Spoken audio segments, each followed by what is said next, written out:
नमस्कार बंधुरा आरुष फैमिली लाइफस्टाइले तुम्हादेर जानाई अनेक स्वागत। तो अनेक दिन पर आज के आमी आबार तुम्हादेर साथे भिडियो शेयर करछि। माझखाने अनेक दिन हलो आमी भिडियो दिइनि किछु कारणेर जोन्नो, तो ताई भाबलाम आज के जेहेतु भिडियो स्टार्ट करछि आज किछु एकटा स्पाइसी रेसिपि दिए भिडियोटा स्टार्ट करी।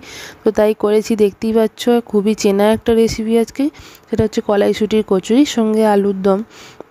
তো চলো আমি রান্নাটা স্টার্ট করি, তোমরা ভিডিওটা দেখো। আর দেখো আমি এখানে কলাইটা প্রথমে বেটে নিয়েছি। তো বেটে নিয়ে এবার কড়াইতে সাদা তেল দিয়ে তার মধ্যে হিং আর কালো জিরে ফোড়ন দিয়ে কলাই বাটাটা দিয়ে দিয়েছি। আর কলাইটা বাটার সময়তে আমি কাঁচা লঙ্কা আদা দিয়ে বেটেছিলাম। আর কাঁচা লঙ্কাটা অবশ্যই নিজেদের স্বাদ মতো দিতে হবে, তো আমি বেশি দিইনি, কারণ হচ্ছে আরু যেহেতু খাবে, আরু তো ঝালটা খেতে পারে না, তো তাই। আর কলাই বাটাটা দিয়ে এর মধ্যে নুন আর চিনি দিয়ে এবার কড়াইটাকে খুব শুকনো করে একদম মানে কলাইটা কড়াই থেকে উঠে আসবে শেষকালে সেভাবেই অতটাই শুকনো করে নিতে হবে। আর চলো দেখো তোমাদের সাথে কথা বলতে বলতে আমার কলাই বাটা না মানে কলাইয়ের বাটার যে পুরটা সেটা রেডি হয়ে গেছে। আর দেখতেই পাচ্ছ কতটা শুকনো করেছি। আর কারণ হচ্ছে এটা যদি একটু কাঁচা থাকে তো পুরটা ভরার সময় হাতে লেগে যাবে, মানে বেলার সময় বেরিয়ে যেতে পারে, তেলে দিয়ে বেরিয়ে যেতে পারে, অনেক কিছু সমস্যা হতে পারে। তো তাই এতটাই শুকনো করে নিতে হবে। তো এটা সবারই চেনা একটা রেসিপি, সবাই পারো আশা করি, তো তবুও আমি তোমাদের সাথে শেয়ার করছি। আর দেখো এখানে আমার ময়দার লেচিগুলো করা হয়ে গেছে, ময়দাটা মেখে নিই। তো এবার পুরটা ভেতরে ভরে নিয়ে এবার লুচিগুলো বেলে ভাজার ফেলা। তো দেখো আর দেখো এদিকে আমার কচুরি ভাজা একদম কমপ্লিট হয়ে গেছে। আর দেখতেই পাচ্ছ কতটা ফুলকো ফুলকো হয়েছে কচুরিগুলো। আর পুরটা দেখো ভেতরে একদম পুরোটা জুড়ে চারিয়ে গেছে, আর এতটুকু ফেটে বেরোয়নি, আর খেতে খুবই সুস্বাদু হয়ে গিয়েছিল। আর তো চলো এবার আমি আলুর দমটা স্টার্ট করি। তো দেখতে থাকো তোমরা আমি আলুর দম কীভাবে রান্না করি। এখন তো বাজারে নতুন আলু উঠেছে, তো সেই নতুন আলু দিয়ে আমি এখন আজকে আলুর দমটা বানাচ্ছি। তো আলুগুলো যেহেতু ছোট তাই আর কাটিনি, গোটা আলু দিয়েই করছি। আর আমি আলুটা আগে থেকে সিদ্ধ করিনি, আমি একদম কাঁচা আলুই তেলে ভালো করে ভেজে নিয়েছি। তো ভেজে নিয়ে আলুটা তুলে রেখেছি। তো এরপর আমি মশলাটাকে কষিয়ে নেবো। তো আমি এর মধ্যে কী কী মশলা দিয়েছি তোমাদের বলছি।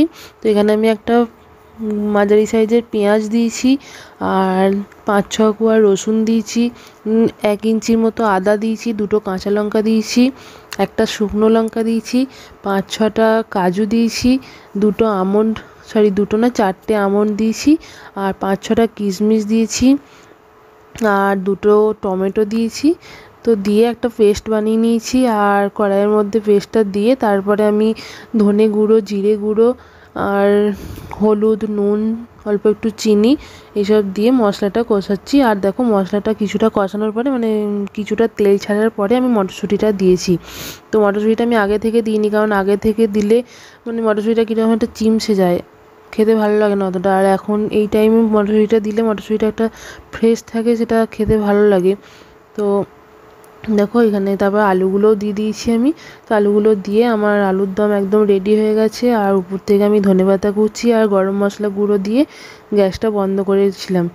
তো দেখো আলুর দমটা দেখতে কতটা সুন্দর লাগছে, মানে গোটা আলুর দম আর কতটা গ্রেভি হয়েছে। তো একদম পারফেক্ট রেসিপি, শীতকালের রাতে হোক বা সকালে জলখাবারে মটরশুঁটির কচুরির সঙ্গে গোটা আলুর দম। তো তোমাদের রেসিপিটা দেখে কার কার ভালো লাগলো অবশ্যই কমেন্টে আমাকে জানাতে ভুলো না। তো চলো এবার সার্ভ করার পালা, তো সেটাই করি, তোমরা দেখো ভিডিও। আর একটা কথা, তো আমি যে মশলাটার মধ্যে পেঁয়াজ রসুন দিয়েছি, তো এটা তো আমি ননভেজ করছি, তাই তো ভেজ করলে পেঁয়াজ রসুনটা ছাড়া বাকিগুলো দিয়ে তো করতেই পারো। তো আগেই বলেছিলাম এটা তো খুবই একটা চেনা রেসিপি, তো তাও তোমাদের সাথে আমি শেয়ার করলাম। আর দেখো কথা বলতে বলতে আমি খাবার নিয়ে বসে পড়েছি, মটরশুঁটি কচুরি আর আলুর দম। তো দেখতেই পাচ্ছ আলুর দমটা কালারটা কতটা সুন্দর হয়েছে।